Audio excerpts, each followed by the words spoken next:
Yeah, thank you, everyone, for coming out tonight. Can people hear me okay? Is this? Your voice is pretty strong. That's what I was hoping. Yeah, is this okay? Is this okay? I just wanted to start off. Has anybody seen Hamilton, the musical? Good. It's on Disney Plus now. You can see it on there. But I wanted to start off because that kind of like perfectly parallels the story here. It's the life of Alexander Hamilton closely overlapped Udney Hay's, and there's a lot of events there that kind of come up in here. Highly recommend it. It's a lot of fun, but also if you're at all interested in this story, there's a lot of parallels there as well. So kind of just to just get started off on kind of how I came to this topic. I've lived in Underhill my whole life, and anybody who's been here knows it's like a small, quiet town. And I'm kind of just generally interested in history. I was wondering, well, if you go all the way back in Underhill, kind of like, what was it like early on? Kind of, today it's like a small, quiet town, but like earlier on, what were things like? What was going on like way back? And I kind of had, I was actually reading Gordon Wood's Empire of Liberty at the time, which is about like the early Republic period, kind of, right after the Revolution up into the early 1800s. And I was kind of wondering about that time period.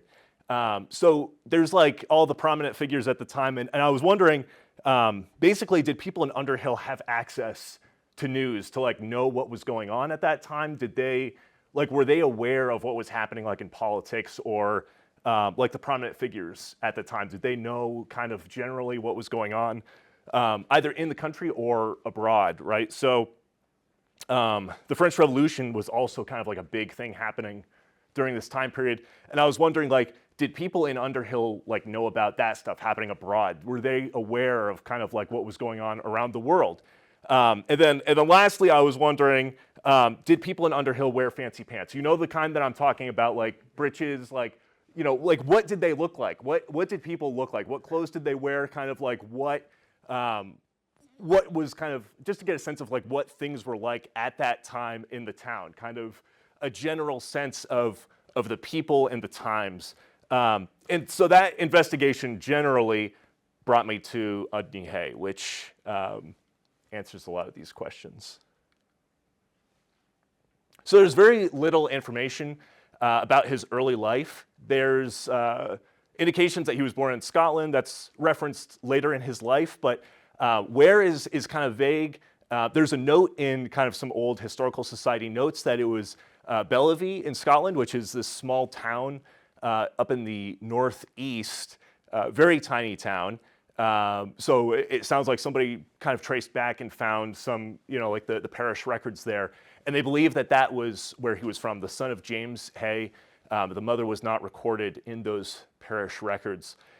From there, there's like really no information until like the 1770s, where he turns up in Quebec. And it's noted that he was a lumber trader in Quebec with his brother Charles.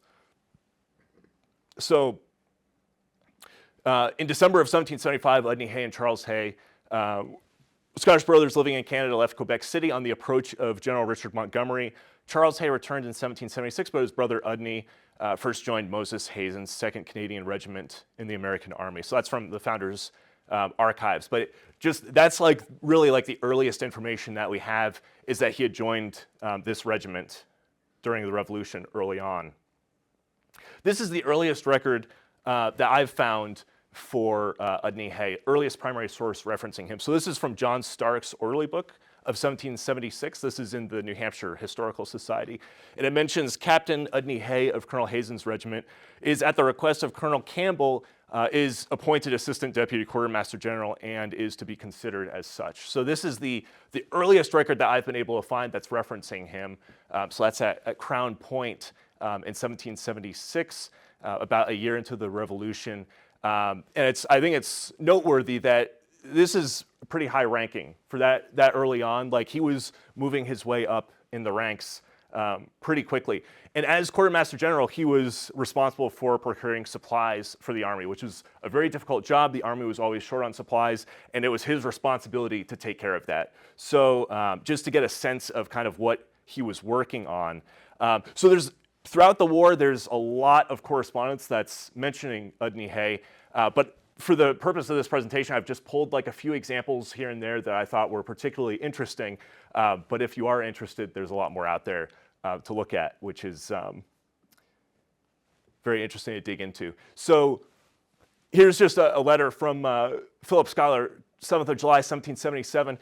So this was written to George Washington from Saratoga, and he's just mentioning, soon after I had dispatched the letter which I did myself the honor to address to your excellency from Stillwater, I met with Lieutenant Colonel Hay, Deputy Quartermaster General, who was at Ticonderoga. He informs me that on Saturday it had been agreed upon to retreat from Ticonderoga and Mount Independence, that between 2 and 3 o'clock on Sunday morning, General St. Clair with the rest of the general officers and the Army marched out of the lines at Mount Independence, that Colonel Long, with about 600 men, embarked on board our few vessels and in bateaux, that just before they arrived at Skenesborough, they were overtaken by the enemy's vessels and gunboats and were obliged to abandon the vessels, in which we lost all our ammunition. Indeed, Colonel Hay assures me that not one earthly thing has been saved. So this is just interesting that early on, already George Washington is being informed of kind of Udney Hay's position and what he's doing.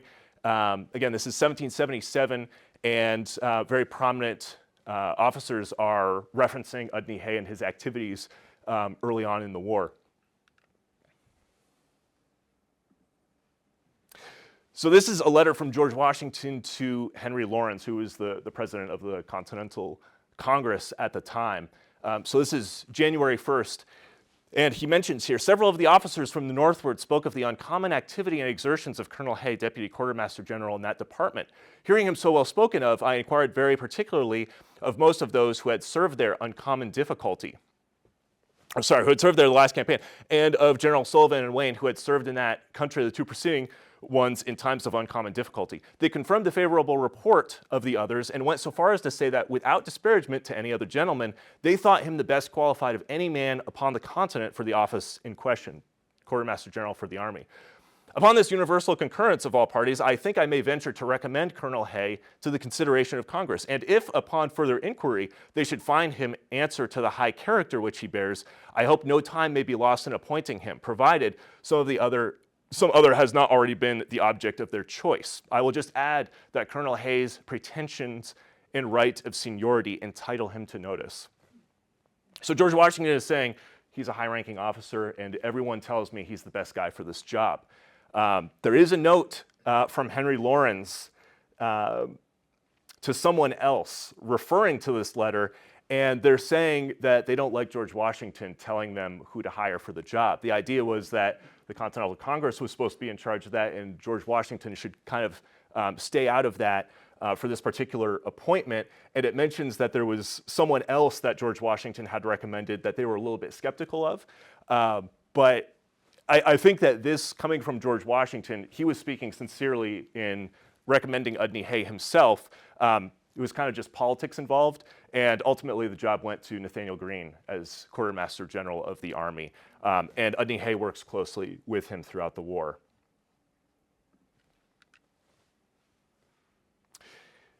So this is just an interesting note here from George Washington to Colonel Morgan Lewis here. Sir, as the services of Colonel Hay, Deputy Quartermaster, from the present appearance of things will probably be very little wanted in the station in which he is present, and will certainly be of considerable utility in this army, you will order him to join it with all possible dispatch, unless from any reason which is unknown or does not occur to me, the general service will essentially suffer by it. I am, sir, your most obedient servant. So this is George Washington specifically requesting that Udney Hay be sent to Valley Forge, where he thought he could do more good. There's an interesting note here down below. Colonel Hay had reached Valley Forge by the 28th of April when he wrote Gates to request a reassignment back to the Northern Department. So he did go to Valley Forge, likely met George Washington in person and some of the other officers at that time, but apparently found that maybe he could be used somewhere else and requested to be reassigned back up north in New York, where he had been doing most of his work. So that's in early 1778, while the Army was encamped at Valley Forge. So this is another interesting record, 1778. There's a note here from George Washington to Lieutenant Colonel Udney Hay, 15th of September, 1778. It wasn't actually addressed to Udney Hay, but there's a note that that Nathaniel Greene was actually absent at this time. He was in Rhode Island and Boston, and Udney Hay was, for the time, serving as the Quartermaster General of the entire Army. So that just gives a sense of kind of like his station in the Army, that he was basically second to Nathaniel Greene in this role, and this order went directly to Udney Hay to carry out. It's noted at the bottom there that it was actually in Alexander Hamilton's writing.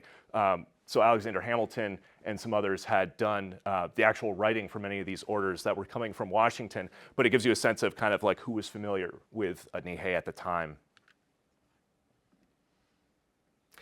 So this I thought was just interesting as well, kind of like a more personal note. So this is from July of 1780, and this is a letter from Alexander Hamilton to his wife, Eliza. And he mentions, I've been wishing, my love, for an opportunity of writing to you, but none has offered. I sit down to write a line ready for a sullen call, which will be enclosed to Colonel Hay. And he's referring to Udney Hay. And there's a note here that Udney Hay was at Fishkill, therefore letters enclosed to him could be forwarded by him to Elizabeth Schuyler at Albany. So just kind of like an interesting note that Alexander Hamilton had actually asked Udney Hay to deliver kind of personal messages for him to his wife, which it's speculated, it's not certain, but it's speculated that this little poem here might be what was enclosed in that particular letter. But I think it just gives a sense of kind of the relationship between some of these people at the time. And it was interesting to me to come across this as kind of just a more personal thing mixed in with some of the war correspondence happening at the time. So this here is a letter to George Washington from Benedict Arnold. And there's a note here. I take the liberty of including extract of a letter from Colonel Hay of the 9th respecting flour, etc. I certainly wish he may succeed in his endeavors to procure flour, of which I am very doubtful, in the quantities he has requested, as I believe the requisition larger than, when all others are answered, the state can comply with. So this is the 12th of September, 1780. And it's just interesting that it's just Benedict Arnold. He's just mentioning that Udney Hay is looking for flour. He's probably not going to find it, but he's searching for it right now. There's kind of an interesting sequence of notes here. This is George Washington's response to Benedict Arnold, and there's just a note in here.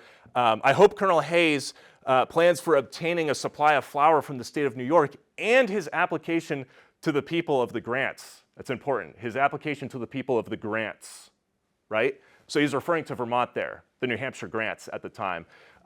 So Vermont had declared itself a republic in 1777, but the note from Washington is referring to it as the grants. That's very important here. And his application to the people of the grants will both be met with success. He is a faithful and indefatigable officer. Now, if you're familiar with Benedict Arnold, a week after this, Benedict Arnold defects to the British. I think that that's just an interesting note there from Washington. Udney Hay is a faithful officer. This is 1 week before Arnold's already kind of in contact with the British. This is 1 week before he officially leaves. So I think it's interesting to think about that fact, that kind of one of the last, basically one of his last communications is about this flour with Benedict Arnold. Now this over here on the right is the response that Udney Hay gets from Vermont. And there's another kind of interesting kind of tangent here associated with Matthew Lyon. This is coming from Matthew Lyon, who later becomes a prominent politician in the state, and he had actually been garrisoned in Jericho right here during the Revolution in 1776, very briefly. Separate story there, but interesting connection. So there's this response from Matthew Lyon speaking on behalf of Vermont, he says that they have examined said papers and also conferred with Colonel Hay thereon and find that he is appointed by the Continental Commissary General to purchase provisions in the New Hampshire grants, and that it is the opinion of your committee that Colonel Hay, by coming to this state and making application to the legislature thereof, has missed his instructions. And that it is further the opinion of your said committee that considering the embarrassment this state lies under with regard to the claims of other states and the jurisdiction assumed over it, considering also the large supply of provisions already granted for the troops to be in the service of this state the year ensuing, should we suppose the state could be called the New Hampshire grants, which is by no means admissible. The legislature of this state ought not to undertake to supply Colonel Hay with the beef required. So Udney Hay is getting some beef here, but it's not what he's asking for, right? So what he's saying is, you're insulting us by referring to us as the grants. We're not going to give you the beef you're requesting. Just an interesting kind of thing that happened there. So this is from 1781. This is an intelligence letter. So this is from Udney Hay writing to George Washington. Sir, Your Excellency, I hope you will forgive my troubling you with the enclosed narrative, which I was induced to take the liberty of transmitting from the opinion of the narrator's honesty and candor, having known him several years in previous to the commencement of the present war. And I'm convinced whatever errors he has committed in the narration may have the effect of ignorance, not design. I imagine, too, though it might contain no new information, it might tend to corroborate or disprove intelligence Your Excellency may have already received. I have the honor to be with every sentiment of respect, and so on and so forth. But so this is just a letter that Udney Hay writes to George Washington saying, hey, I know this guy. He was a prisoner of the British, and here's some intelligence that he has. But it kind of speaks to, at least from Udney Hay's perspective, feeling like he had that relationship with George Washington where he could just write to him and say, this is some stuff I've heard. You can trust me. I trust this guy. I think it's indicative of the relationship that he had established with Washington by that point in time, that he can send a letter like that. The letter itself is pretty interesting. This is just an excerpt from it, but it goes on. And it just details kind of like where troops were stationed for the British in the Champlain Valley. And it goes into a lot of detail of counts and exactly where they were and everything. Pretty interesting document there. This is just for fun. This is a 1781 letter from Udney Hay to John Stark, just to get a sense of his handwriting. So this is kind of what it looked like. This is in the New Hampshire Historical Society, but there you see the note and you see him signed at the bottom, Udney Hay.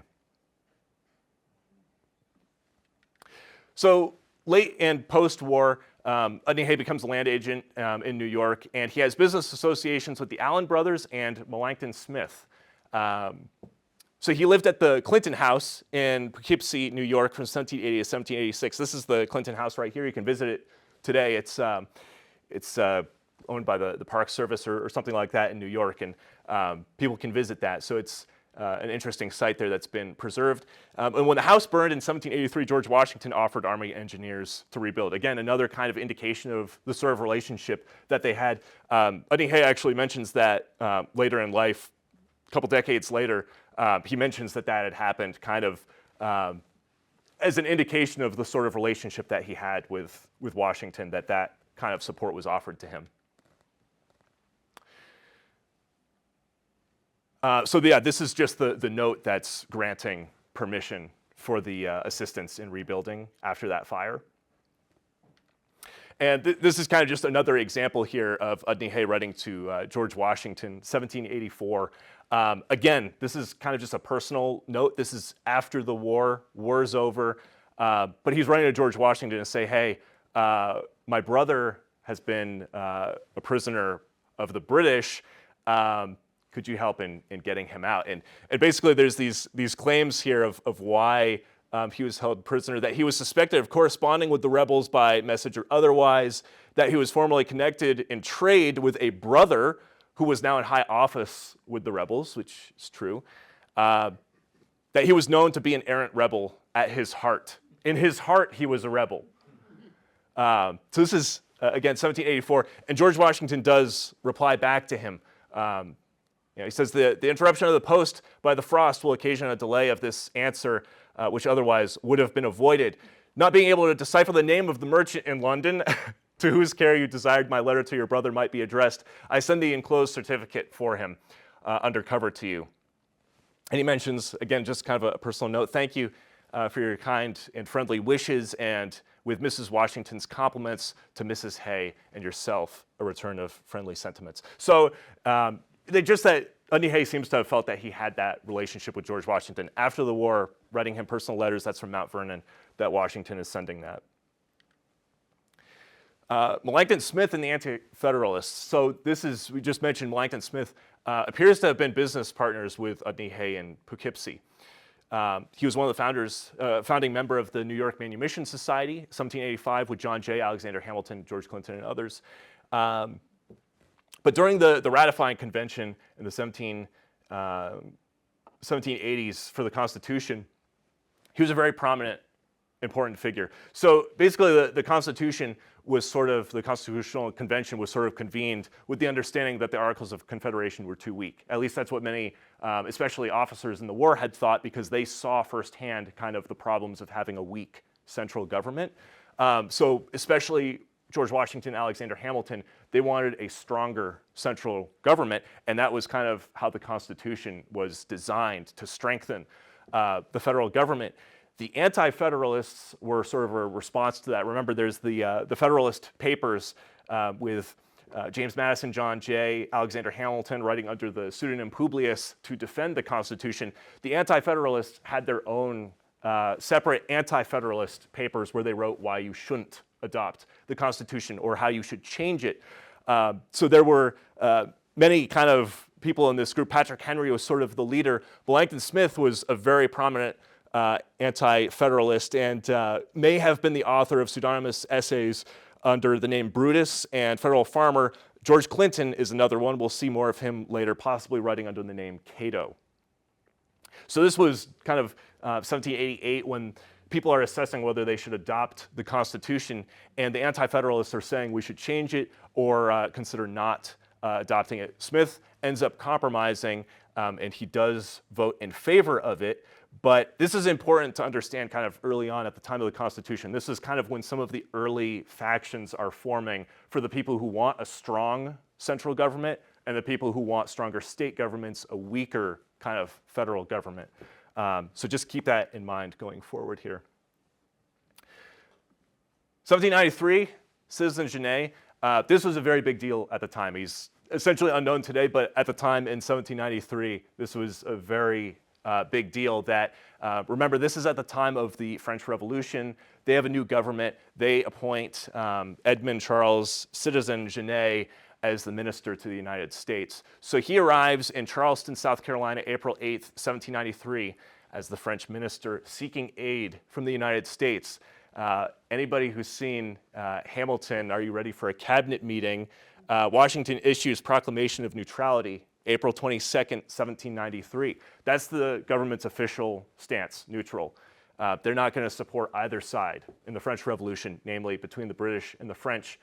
The United States is going to remain neutral, and that's where Citizen Genet comes in. He wasn't taking that as an answer, so he appealed directly to the people. And this really appealed to kind of the anti-federalist sort of class of people who preferred more power to the people, less to the federal government. So many people kind of answered that call and wanted to help him, specifically with outfitting privateering vessels to attack the British fleet. And Udney Hay specifically reached out to him directly. There are letters, which I have not been able to see myself, but I've seen them referenced in books between Citizen Genet and Udney Hay. So the Washington administration is deeply offended that this is going on, that this is basically undermining the federal government, to have citizens kind of just deciding that they're going to support kind of just rogue actors in American foreign policy. So Washington and Jefferson, Hamilton essentially agree that this guy needs to go. They reach out to France and say you have to recall Genet. However, over the summer, the Girondin faction in France, which had sent him, was overthrown by the radical Jacobins, and they were happily requesting that he come back so he could be guillotined. So he knew that that was going to happen, and he appealed to Washington for political asylum to remain in the United States, which was granted. He ends up living in upstate New York and remains quiet.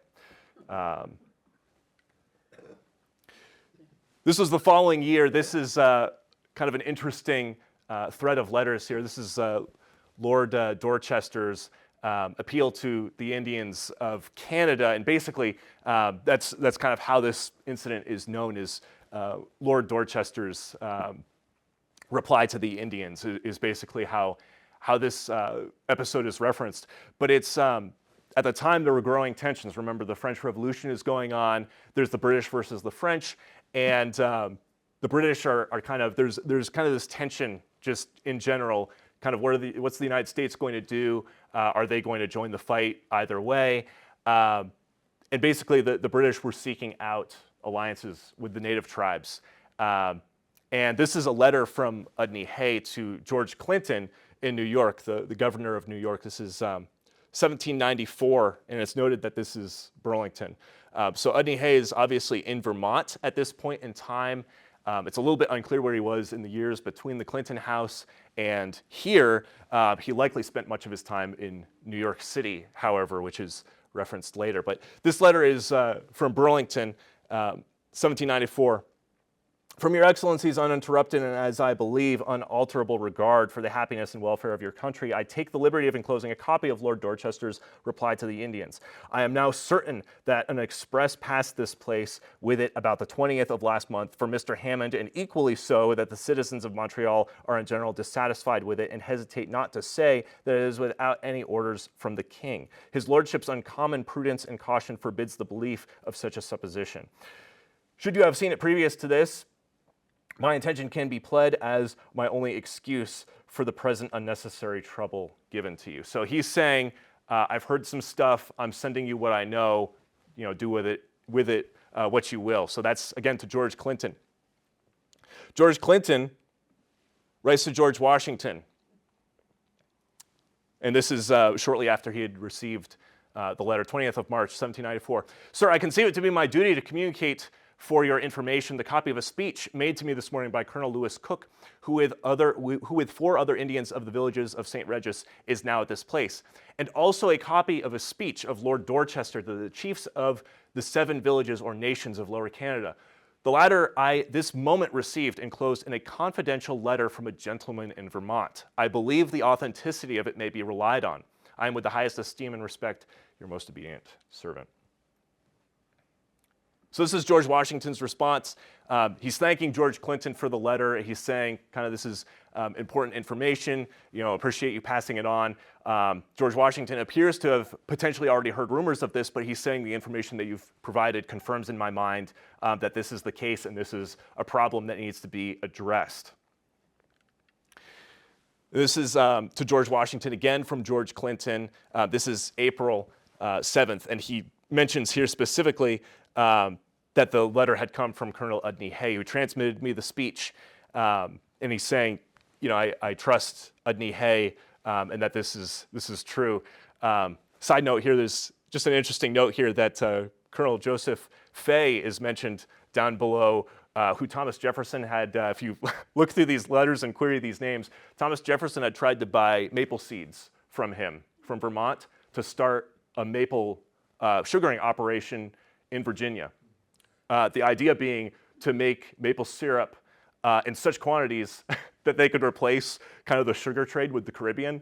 All of his maple trees died and nothing came of that. But it was a very interesting kind of thing to see in these letters. And this is kind of just with John Jay going to England. He was to negotiate with the British, given the tensions that were going on, and it's mentioned in here, copies of Lord Dorchester's speech, which would have come from Udney Hay, were included in that. So kind of just to sort of level set what's going on at this point in time, the government is kind of starting to sort of divide between factions led by Alexander Hamilton, the Federalists, and Thomas Jefferson. So Thomas Jefferson is more in favor of that smaller government, more agrarian. Alexander Hamilton is in favor of a stronger central government, more industry. people would say kind of moneyed interests, or kind of that he represents aristocracy, maybe even monarchy. But that was kind of the major division sort of happening at this time, and sort of gradually that became a larger and larger divide, which kind of we'll see growing. The Democratic Republican Societies, 1793, 1794, are one of the kind of results of this. So the Democratic Republican Societies were obviously kind of in that Jeffersonian Democratic Republican camp. And that represented really kind of the opposition to kind of the Federalists, which viewed themselves as sort of the kind of the official, or the kind of the correct, like that's the true government party. And initially the Democratic Republicans were viewed almost as like subversive, kind of like maybe even sort of disloyal. There were just a lot of questions about sort of that faction of politics, and especially these societies that started popping up. Citizen Genet promotes a lot of these. There's a lot of connection with Citizen Genet in these societies. And Udney Hay is a member of the New York Democratic Republican Society, including associates like Melancton Smith, George Clinton, James Nicholson, Aaron Burr. And Udney Hay establishes the Associated Democratic Society of the County of Chittenden in Colchester in March 1794. So he's going off and starting his own societies. And I think that this might also kind of speak to some of his intent with moving to Vermont, which at the time, a very young state, just entered the Union in 1791, small population. There was a lot of opportunity here for kind of forming kind of new sentiments, or kind of expanding parties. If you're going to a place with a smaller population, there's more chance that you can be kind of work your way up through the political system there, and that may have been part of his inspiration. Also, his connection with the Allens likely gave him access to land in the area. So the Democratic Republicans, very pro-French, very anti-British, opposed to the Jay Treaty, right? So the idea of the Jay Treaty was to kind of reconcile with the British, to kind of ease the tensions. And the Democratic Republicans didn't like that. They thought that should be happening with the French, not the British. And again, opposed to a strong federal government. So there's just a note here from the Chittenden Society, Principles of Formation, kind of the constitution of that society, written by Udney Hay. And it kind of just mentions here sort of the, that they're not, it says that, they're influenced by principle only, not by party, or party views, right? Party was a dirty word at this time. Nobody wanted to talk about political parties because that was viewed as like a very subversive thing. So they're saying, we're not a party, we're not associated with any other interests or anything, we're just acting as individuals looking out for the good of our nation. And many people who kind of were in that Democratic Republican camp viewed themselves as kind of appealing to the true nature of the revolution, kind of like a localist movement away from big government in England, and kind of in favor of smaller local government. Important note here, it's referenced, for some part of the approbation referred to, see Chipman's Principles of Government. So Nathaniel Chipman was a prominent lawyer in Vermont at the time, and he had written kind of this, the sketches of the Principles of Government. He's a very strong Federalist. So he was cited kind of in that Constitution as, we're playing by the rules here. This is how government should function. We're fine here. We're on the same page, saying things very different than what Federalists actually think. So Nathaniel Chipman is so angry, he writes to Alexander Hamilton about this. He says, "Dear Sir, you have undoubtedly noticed the proceedings of the Democratic Society in the county of Chittenden in this state." So Udney Hay, this is another kind of piece on the side, had been publishing kind of the proceedings from the society, again in Colchester here in New York, and like other states. So somebody like Alexander Hamilton would have seen this. "I find that they have been published with great avidity in New York and Philadelphia. The founder of that society and sole author of their late proceedings, perhaps you are apprised, is not an inhabitant of this state, but resides generally in the city of New York." So again, we see that he was in Burlington earlier this year, but he seems to have been spending a lot of his time in New York City still by this date. What could have induced that gentleman to call in the aid of my name or my writings in support of such proceedings is best known to himself. If you have not read the work from which the quotations are made, you might be led, from the detached sentences there cited, to believe that it contains the principles of anarchy instead of the principles of government. Principles wholly subversive of a representative democracy. So that kind of speaks to how Federalists viewed the Democratic Republicans. It's a good summary of kind of Federalist sentiment in general at the time.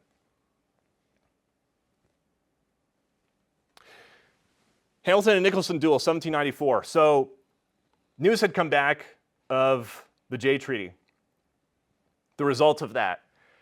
And there was a riot going on in New York City in the summer of 1795 by unhappy Democratic Republicans who were kind of protesting or rioting against the Jay Treaty, right? Having come to an agreement with Britain, they viewed what John Jay had agreed to as a very bad deal, that the British won out in that, and that the French were kind of just being abandoned, which the Democratic Republicans viewed the French as the true allies of the United States, as they had been during the American Revolution, regardless of the fact that their government had swapped during the French Revolution. So this is just great here. These letters about duels, they're very polite.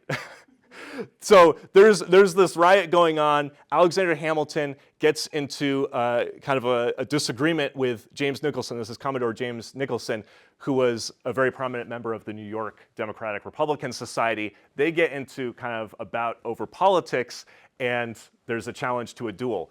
Alexander Hamilton actually got into a challenge to a second duel in that same day. There was just a lot going on that day. It was very busy for him. But from Alexander Hamilton to James Nicholson, 20th of July, 1795.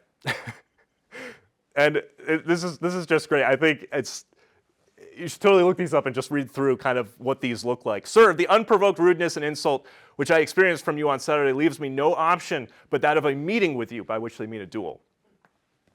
The object of which you will readily understand. I propose to you for the purpose Paulus Hook as the place, and Monday next 11 o'clock as the time. I should not fix so remote a day, but that I am charged with trusts for other persons, which will previously require attention on my part. My friend Colonel Fish, who is to deliver you this, will accompany me. I am your humble servant.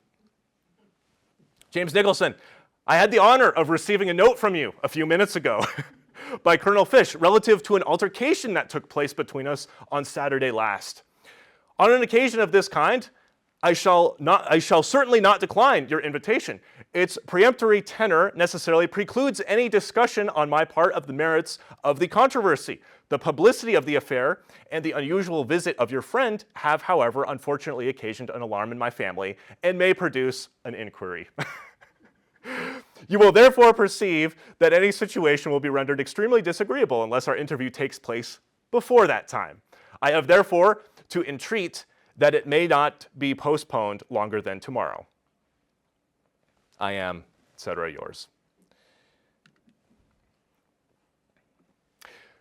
Somehow during kind of the duel proceedings, these are the seconds that are communicating with each other. And again, if you've seen Hamilton, you know kind of the rules of dueling and how that goes. Udney Hay steps in for James Nicholson. So he was clearly in New York City at this time and close enough in this circle that he could just step in and serve as a second in a duel. So this is just his letter to Nicholas Fish. Mr. Udney Hay presents his respectful compliments to Colonel Fish and requests an interview with him as soon as possible. Mr. Clinton, DeWitt Clinton, being absent. So that's the nephew of George Clinton, powerful kind of Democratic Republican family in New York. So kind of just, that gives a sense of sort of his place in these social circles, still very prominent in New York City at this time, and kind of in that sort of political community that he was a very well-known guy. So the next year, he moves to Underhill, 1796. And this is the Devlin property where he moved to, and that's the property deed there that's noting the purchase of the property happening at that time. So 1796, just to get a sense, the population in 1791 had been 59. This is a very small town. It still is. By 1800, it was 212. Very small town, very small population. And Poker Hill was the population center at that time and up until about 1825. But you just think about like the number of families there. 1791, there might have been maybe a dozen families or so. By 1800, 20, 30 families, something like that. Very small town, small community. And this is where Udney Hay chooses to live. So immediately he starts to get involved in local politics. He's a town moderator, 1796. Sorry, I forgot to change the slide there. Town moderator, 1796, 1798 to 1800. Town selectman, 1797 and 1799 to 1800. And in the state legislature from 1798 to 1804. And these are a couple photos provided by Roger. The first is the foundation of the #1 schoolhouse, 1786. And the second there is the North Underhill Cemetery, which kind of represents sort of where the center of town was at that point in time, Poker Hill being the population center at that time. And likely there was a church there next to the cemetery originally, and that likely was kind of like the center of town, serving as the meeting house for Underhill. 1798, the XYZ affair and quasi-war. So at this point, there's growing tensions with revolutionary France. There's kind of been off and on tensions throughout this time. But the big thing that happens here is France refused to receive U.S. diplomats unless several conditions were met, right? So the United States sends diplomats to France to kind of try to ease their tensions the same way that they had done with the British. But when their diplomats get to France, the French demand a large loan of some millions of dollars, 10, 12 million, something like that, a formal apology from John Adams, who was a Federalist opposed to the French, and on top of that, $250,000 to the French foreign minister personally, just as a personal bribe. This was published in newspapers and was so outrageous that even Democratic Republicans, very in favor of France, typically, were outraged by it. Universal American outrage. Everybody recognizes this as a very unfortunate thing that France did to the United States. So Udney Hay actually, by order of the town meeting, Udney Hay, chairman, he leads the town in crafting kind of what I've called the Underhill resolutions. This is a very lengthy document. The whole thing is actually on the Historical Society website. There's a piece about it. It has the entire thing.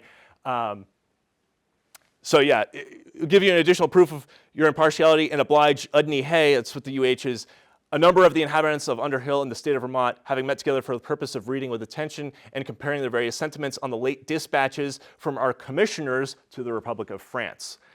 Finding on examination that there was not in the whole town more than one man who was not a firm tried Democratic Republican, and perceiving at the same time that there was a perfect unison of opinion, requested the selectmen to draw up such general resolutions, maxims, or opinions as they should deem most expressive of the universal sentiment of the whole town. So this was a lengthy document that was like grievances against France. And what's interesting about this document is it's addressed directly to France. Clearly, the idea was for this to go viral, right, as we would say today, that they were to publish it in many newspapers and hopefully have it actually reach France directly to address what had happened. And this is interesting to me because this is kind of aligned with sort of what was going on with Citizen Genet. It's kind of just individuals, or in this case, kind of at the town level, sort of taking that agency to sort of act on kind of foreign affairs, which is, it was kind of like testing the waters of kind of what was acceptable in the early republic. It's still not really clear which way the government is going to function going forward. Precedents were being set by the federal government, but it was still unclear kind of where the boundaries were between the powers of states, towns, and the federal government. And I think that this is a very interesting case of kind of a town level thing like this happening. So there's that last one. That was published in the Green Mountain Patriot, May 25th, 1798. They published the entire thing. It's very long. It takes up, these are big newspapers. It takes up a lot of the newspaper. Goes through the entire thing. This is the Vermont Gazette, Bennington. Simply says, we received a very lengthy communication from Underhill by the last post, the purport of which seems to be that the Democrats in that town, having had a meeting, expressed their resentment of the treatment of our envoys have received from the French government. They're saying, we received this is what it was about. However, it is impossible for us to oblige our Underhill friends with a publication of their address unless they will defray the expense of a supplement. They're saying, we're not going to publish this unless you pay us to do it. So a bold kind of attempt there to get in all the newspapers didn't work out on this one. But it kind of shows sort of what was going on and the attempt to kind of disperse this very widely. Is kind of, and just thinking about that is Udney Hay, somebody who's clearly interested in politics and kind of wanting to sort of expand influence, that this was kind of an interesting way of going about it with that event that happened. This is excellent. These are reactions. People saw these resolutions in the newspaper, and there was a debate about it, right? In the newspaper, there was a debate about this. You know, you think of like social media today, this is what it was at the time. And this is just delicious. This was in verse. There was, across multiple papers, there was a rap battle in verse going back and forth on this issue.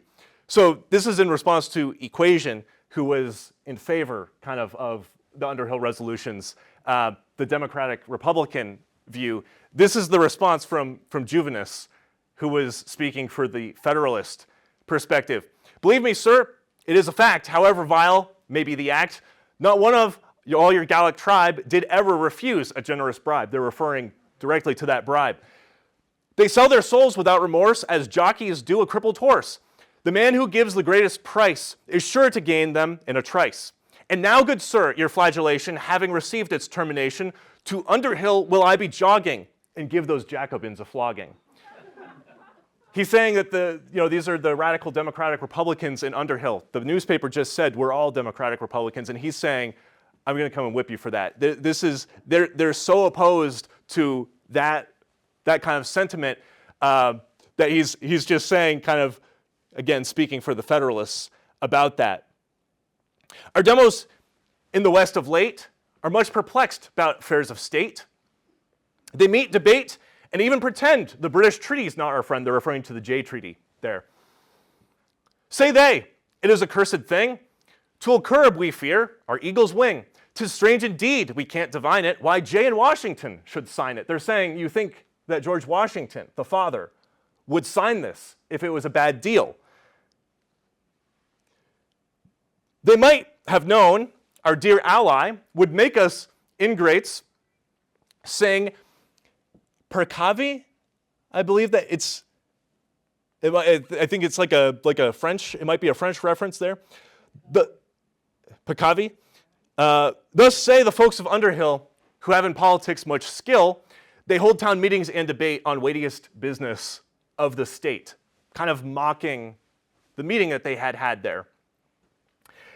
Compare our treaties with each other, and make a devilish rout and pother, when lo, 'tis said, not 1 in 10 of those most wise, sagacious men, who thus decide, with curses hearty, ever read the French or British treaty, and never will, I can foresee, unless they learn their ABC. But Udney Hay, a second lot, preserves the place from going to pot. For should we search the town all round, 10 men of sense could not be found. These are the men who have resolved our treaty ought to be dissolved. Poor souls, I know, they knew not what they did. I blame them not, no, heaven forbid. And now, before my leave I take, this supplication I will make, that all our railing demagogues may migrate to the land of frogs. He notes that that's France. He's saying you can all go to France if you love it so much there. And this is just wonderful.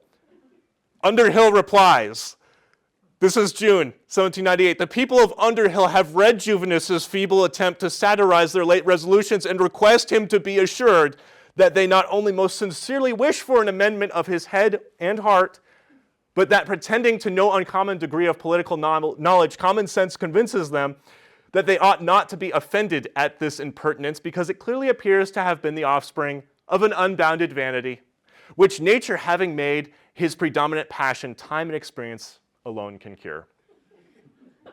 This is the social media of the time. This is going on in the newspapers back and forth throughout the time period. There's so much of this in there, and this one just happens to pertain specifically to Underhill. Election of 1802. So Martin Chittenden was the most prominent Federalist running in 1802. Udney Hay is running as the Democratic Republican in 1802. And just to give a sense, this is Martin Chittenden's house. This was actually just sold in Jericho. Beautiful house. But it gives you a sense of kind of the Federalist, how they might have been perceived. It's a very nice house, not maybe how Democratic Republicans might have seen the common man. It looks more like the aristocracy of somebody like Alexander Hamilton. This is just to give a sense. This is a newspaper during the election season.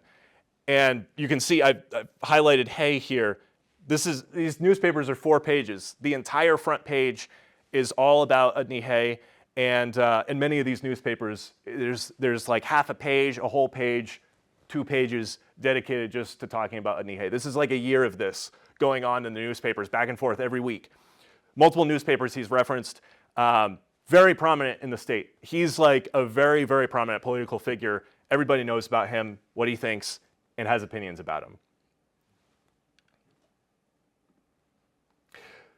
This is just a piece from kind of during that election season, 1802, just to give a sense of kind of what was going on more broadly in the country. So this is Gideon Granger, U.S. Postmaster. He mentions this is a letter to Thomas Jefferson, September 1802. In New York, I have breakfasted with Colonel Burr. His opinion that the Republicans of New Jersey will carry the elections. Not a word passed respecting what had happened in New York. I was prepared to converse, but not to open the conversation on that subject. Luckily, I met with DeWitt Clinton and had a lengthy conversation. He avers the substantial facts changed in the pamphlet can be proved. He says the state is perfectly safe. He thinks the city is so too.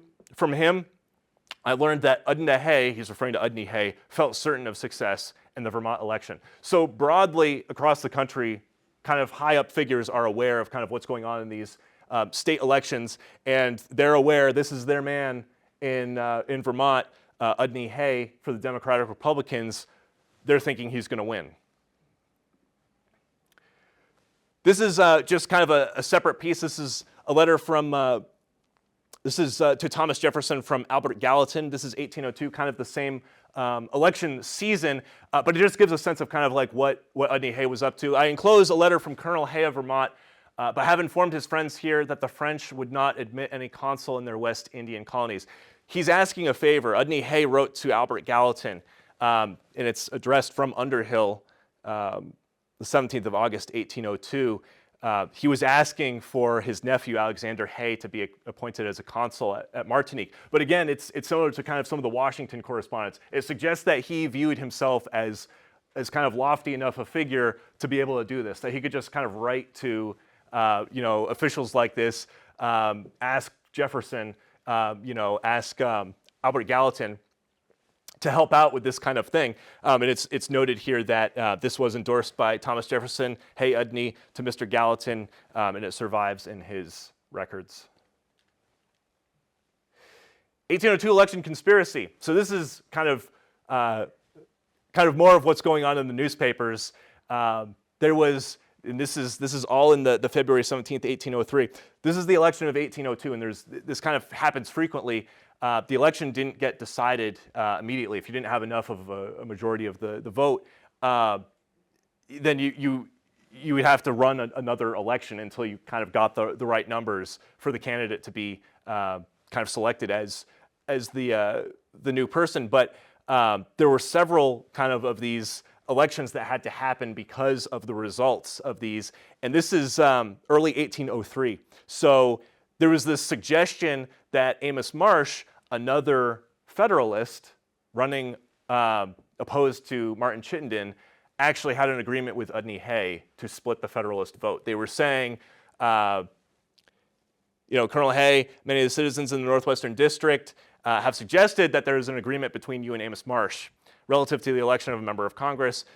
You will much oblige the impartial electors of said district to give information publicly whether Mr. Marsh ever directly or indirectly intimated an agreement of that kind. So just the same here with the other pieces. They're saying that there seems to be foul play here, that there's like kind of an agreement happening. And Udney Hay responds and says, that there's nothing of the kind happening. Reading today, a little bit unclear exactly what happened. But we'll look at the election results in a moment here. But there's kind of like a lot of slander in these newspapers. There's, similar to today, there's just so much kind of political mudslinging going on in the newspapers. And there's a suggestion here, again, unclear what really happened, that there may have been a duel. Conjecture whispers that Colonel Hay and the Democratic Federalist have had a meeting on York's side of Lake Champlain for the purpose of settling, yes, thank you, an affair of honor.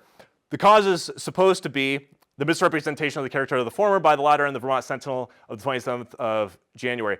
Now I'm thinking there may have actually been like a misunderstanding. There's so much of these like, kind of like pseudonymous kind of pieces in the paper. I think they mixed up the names here because the Democratic Federalist actually would write in favor of Udney Hay. There were other detractors, but I'm thinking that they may have mixed up the names there. The Democratic Federalist may have actually been Udney Hay himself. There was also the Moderate Federalist. There's several of these names. Some may have actually been close friends, as they claim to be. Some of them may have just been him writing himself. But there was a piece against Udney Hay in the paper that they're referring to here, but it was by a different author. Colonel Hay this day passed through town from the southward to his seat in Underhill with his sidearms, and he is seldom seen traveling in this manner. It may be conceived as a circumstance corroborating the above conjecture. Should this prove to be the case, we congratulate the colonel on his retaining, even at the wane of life, those nice principles of honor. He's saying, good for him, he's still dueling. Firmness and intrepidity, which have ever appeared so conspicuous in him, and which so highly conduced to the attainment of our national independence, while at the same time we regret, most bitterly regret, that the legislature of this state should have so very unwisely adopted an act which in the present case must militate so essentially against the election of Colonel Hay and General Morris.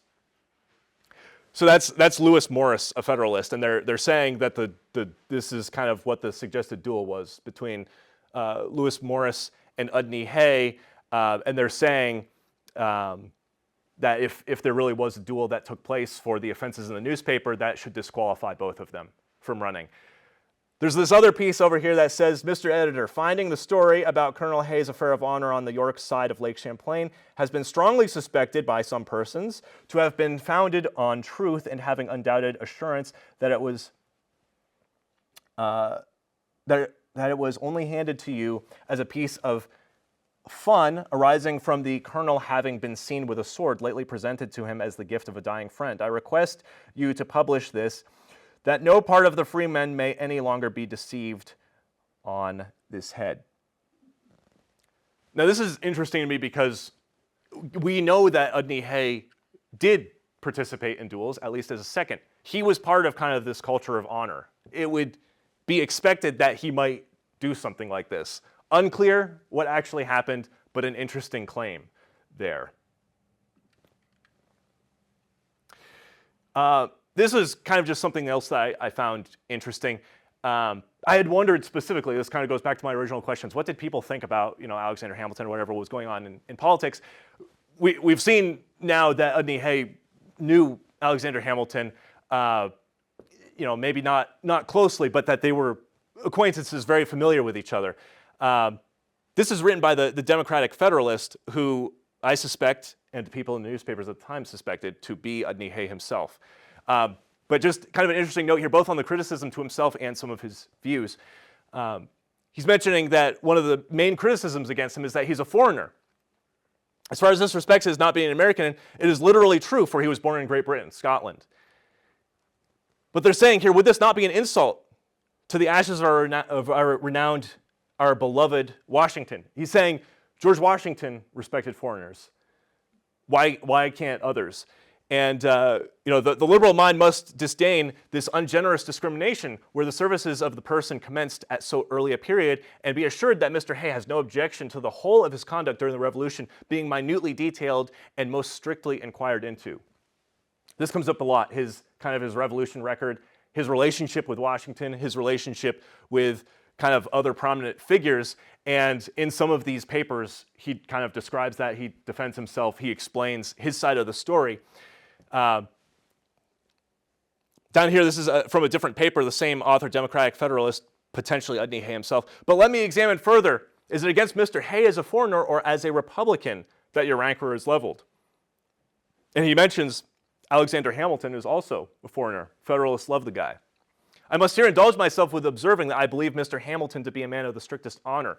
He has been no mongrel politician. His political principles since the termination of the war have been constant and uniform.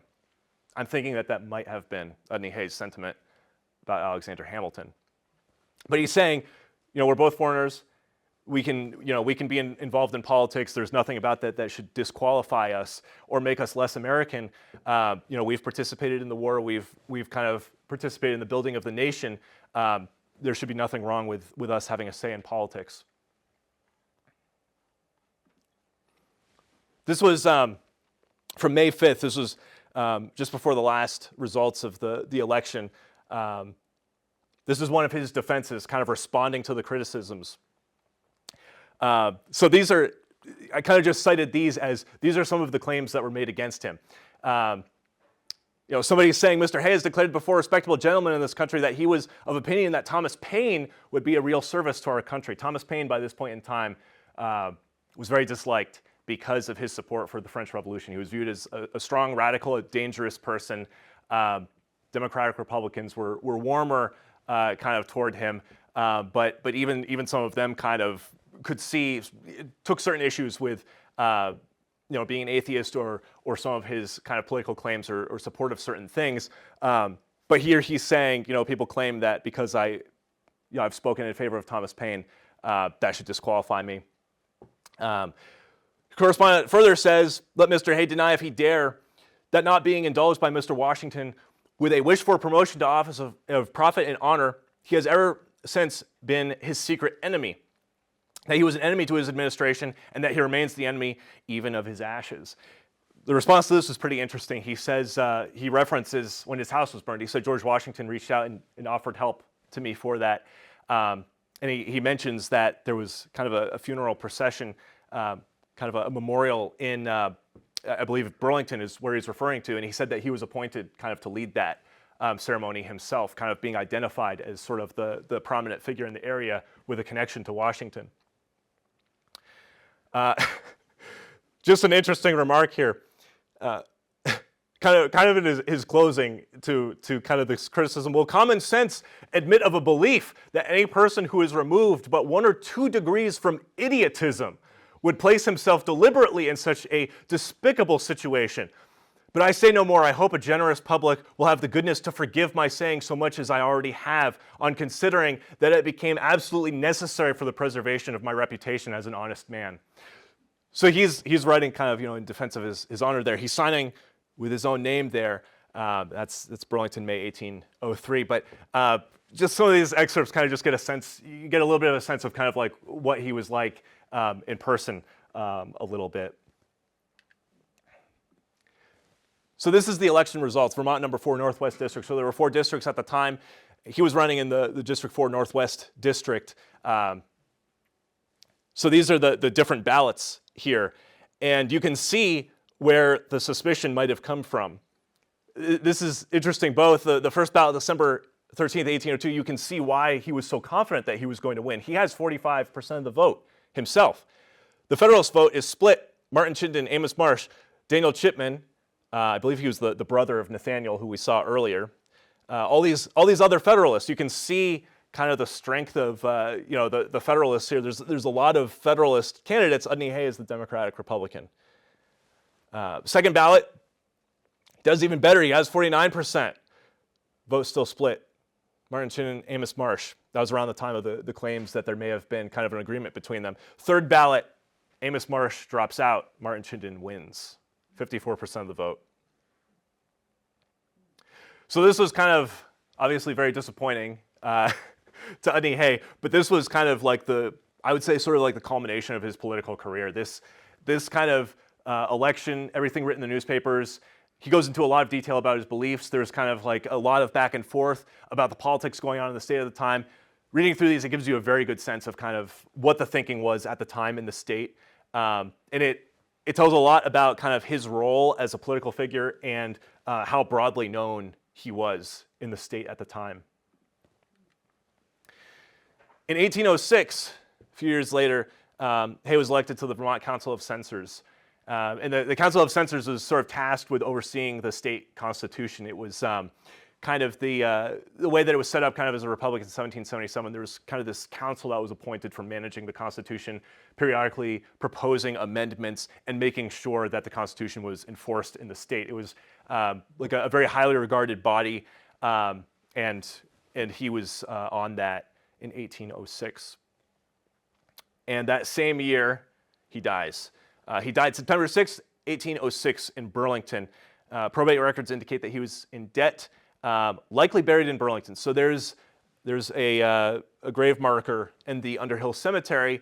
In the newspapers, I think it was in the 1960s, there was kind of like a commemoration for Udney Hay, and I believe that's when this stone was placed there. And I think it was kind of just assumed that he must have been buried in the cemetery there. This is kind of why I personally was sort of against the idea of kind of placing a sign in that cemetery, because I think that he's not really buried there. I think that would be misleading. I think he's in Burlington. I haven't identified exactly where that would be if he is, but his obituary suggests that likely it was Burlington. And I think that his house kind of is a better representation of kind of his place in the town because of that. So there's a very long obituary, September 10th, 1806. This is also on the Historical Society website under kind of his Udney Hay's estate, if you're interested in reading the whole thing. But it just has some interesting bits here kind of about his personality. His wit was facetious, seldom severe, and rather courted a smile, then imparted a sting. His judgment was penetrating, solid, and firm. His apprehension quick and clear. His imagination usually vigorous and sprightly, but always obedient to reason.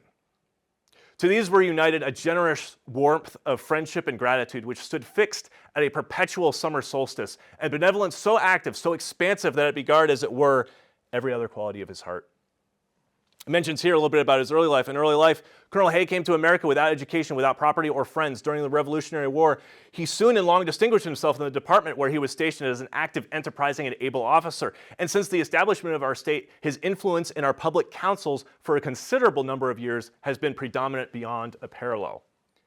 As a politician, his views of public affairs were marked with an amplitude of thought that spoke the man of prospect and profound sagacity. Very lofty rhetoric. With a sovereignty of mind that soared above the petty motives which tempt little souls from a straight course, he early adopted a system and adhered to it with unwearied pertinacity to the end. If at any time he had the zeal of a partisan, it was without asperity. And his political adversaries, however they may deprecate his influence, must bear testimony to his sincerity of opinion and his suavity, the suavity of his manner in debate. Never vehement or overbearing, perceptive of reason, and open to conviction. To crown the whole, Colonel Hay was a philosopher. So that gives you a sense of kind of, maybe not his detractors necessarily, but generally you do get the sense that he was highly respected, even by political opponents. And it's unclear who's writing this in the newspaper, but there are many pieces in the newspaper that say, I disagree with Udney Hay on everything political, but he is a good man, and he should be respected as such. So I think that this does represent sincere community sentiment about him. There was the last question that I had about fancy pants and what people wore at the time. And this is fascinating. His estate, his probate records, it shows everything that he owned at the time of his death. And lo and behold, one pair lion skin pantaloons. Absolutely fabulous. Could not have asked for fancier pants than that. There's several things on here that are lion skin. there's some not necessarily high class things, but it gives you a sense of exactly how he dressed. And I kind of just went through some images. This is George Beau Brummel, 1805. It's just before the year that he died.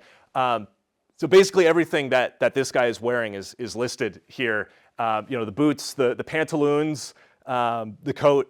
That's likely about how he would have appeared in life at the time. That's the sort of fashion of the times, and based on his records here, that's the kind of clothing that he owned. And one bit here, very interesting, one small book, Thomas Paine's Age of Reason. Indeed, he is a Thomas Paine lover. But that kind of summarizes sort of just kind of, it gives a sense more generally also just of kind of like what did Underhill look like at the times. Very interesting piece there. And lastly here, this is the roadside marker. So this is kind of the culmination of a multi-year project here to get a roadside marker for Udney Hay. So kind of, it's important to note that it's not easy to get these markers. So Roger gave me kind of some stats here. There's 315 markers in the states, in Vermont for 152 towns. Most towns only have like one or two. Burlington, they have like 25 or something. But many towns, they might just have one. Many towns don't have any. It's not easy to get this. You have to submit a large application package. It takes months of review. There's a very strict word count limit. The state reviews it. There's only about 12 to 15 granted in a year. And the state reviewed this one, and they said, we think you should have two sides to this sign, and you do deserve it. So kind of just a very, I think is a good, a very happy conclusion to this project. And it kind of speaks to his significance in the state, and that it's recognized at the state level that he was a very prominent figure, and not enough is known about him. So I mean, this basically summarizes what we've already discussed here. Scottish-born Udney Hay was a timber merchant in Quebec who joined the 2nd Canadian Regiment of Colonel Moses Hazen, January 1776, to support the American colonies in the fight for independence. He was appointed Assistant Deputy Quartermaster General for the Northern Department in July 1776 and brevetted a Lieutenant Colonel in January 1777 at the recommendation of General Horatio Gates. Hay served under General Arthur St. Clair in 1777 when Fort Ticonderoga and Mount Independence fell to the British. In 1780, New York Governor George Clinton chose Hay as the state agent for the Continental Army. General George Washington wrote Benedict Arnold, 1780, that Udney Hay was a faithful and indefatigable officer. After the Revolutionary War, Udney Hay became involved in politics. He authored the Constitution for the Democratic Society of the County of Chittenden in 1794 and was a member of the New York Democratic Society. In 1795, Hay replaced DeWitt Clinton as a second for James Nicholson in a duel proposed by Alexander Hamilton. The dispute was resolved through negotiation between Hamilton's and Nicholson's seconds. Hay moved to Underhill in 1796. He was elected as selectman and served as a state legislator from 1798 to 1804. He ran unsuccessfully for Congress in 1802. He was on the 5th Council of Censors, charged with determining if the government had conformed to constitutional limits. Hay died in Burlington in 1806. So overall, this has been a very enjoyable project to work on. It's kind of opened my eyes to kind of like what early Underhill was like. I learned a lot about early America in the process because he was involved in so much stuff going on at the time. He was a very important figure in the Revolution. He was recognized as such at the time. Very prominent early political figure at the local and at the national level. He was known, helped to shape kind of that Democratic Republican Party early on. And his story just collectively tells us about Underhill in general. I often also wonder kind of, the Revolutionary War, what were people fighting for, kind of what was the hope afterward? And I think it's interesting that we have Udney Hay here, a very high-ranking officer, and that Underhill is kind of representative of what he hoped for, a place where he could settle down, get involved in kind of politics, kind of the rough and tumble of early America. I think that just tells us a lot about the times and a lot about our town here. So yeah, that's everything. Yeah.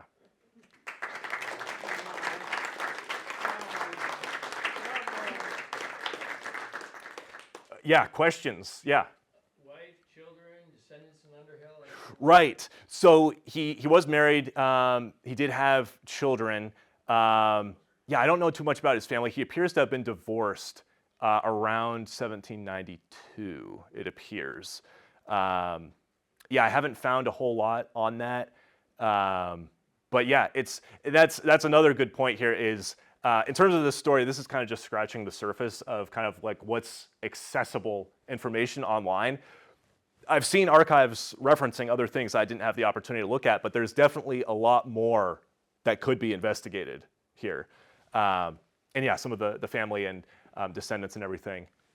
His daughter's buried in. Yeah, so yeah, Roger's mentioning his daughter is buried in the Underhill Cemetery, and it's also noted that I think he had some descendants in New York as well. Then later on, like Ohio, there's a couple mentioned on the Wikipedia page. And I think there's some other like Grave Finder and some other sites that mention some other connections there. Yes.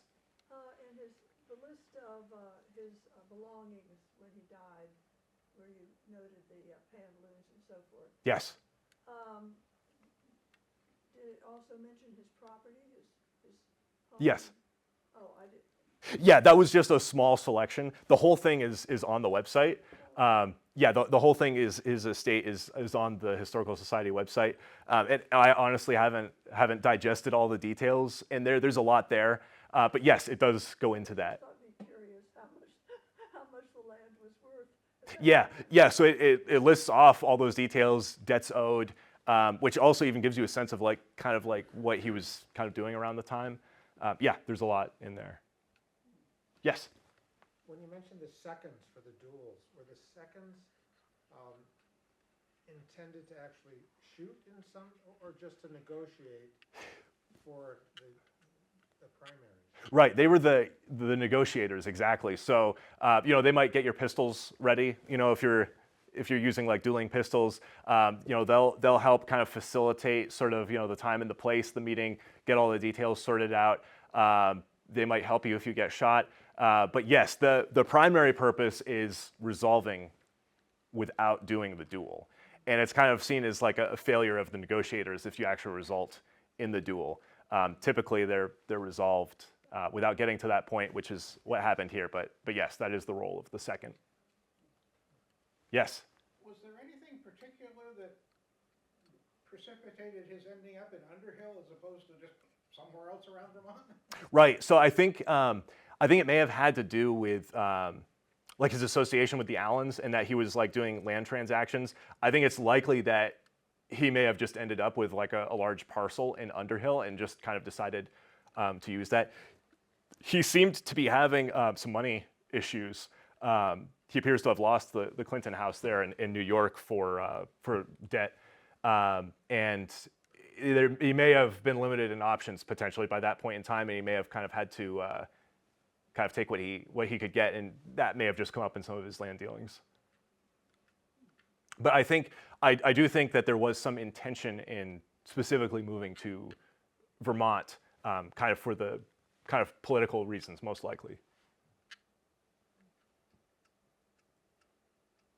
Yes. He's a known quantity. I mean, he appeared in the Vermont Encyclopedia. Yes.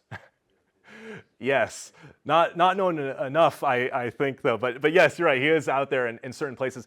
The more I've looked into this kind of thing, the more I realize that a lot of kind of our understanding of history is sort of the marketing of it, right? They say that Paul Revere, why wasn't like Samuel Prescott or whoever the others remember is because Paul Revere had the best publicist, right? So it's that you kind of know the figures who have the kind of the best writers for them, and I think that Udney Hay has a very good story. He just kind of doesn't have the writer yet. Now he has it. Now he has it. Right? Maybe. Yes. Was there never a portrait painted of him like there were Washington and other famous people at that time? No, I haven't Couldn't seen. find any portraits anywhere. Yeah, I haven't seen any portraits of him. Yeah, so it's not known, but That's lost, yeah. yeah. Does he still have a house that's at 375 Poker Hill Road, or is that gone now? 357. Yeah. So not the original house is gone. yeah, so it's just the property there. But I mean, it's interesting to think, that's, the road and, the scenery, that's what he would have looked at, right? So like he was just like talking to Alexander Hamilton like last week, and now he's walking down like Poker. It's just interesting to think about from that perspective. Yeah. Yeah. Well, thank you everybody for coming out. I appreciate it.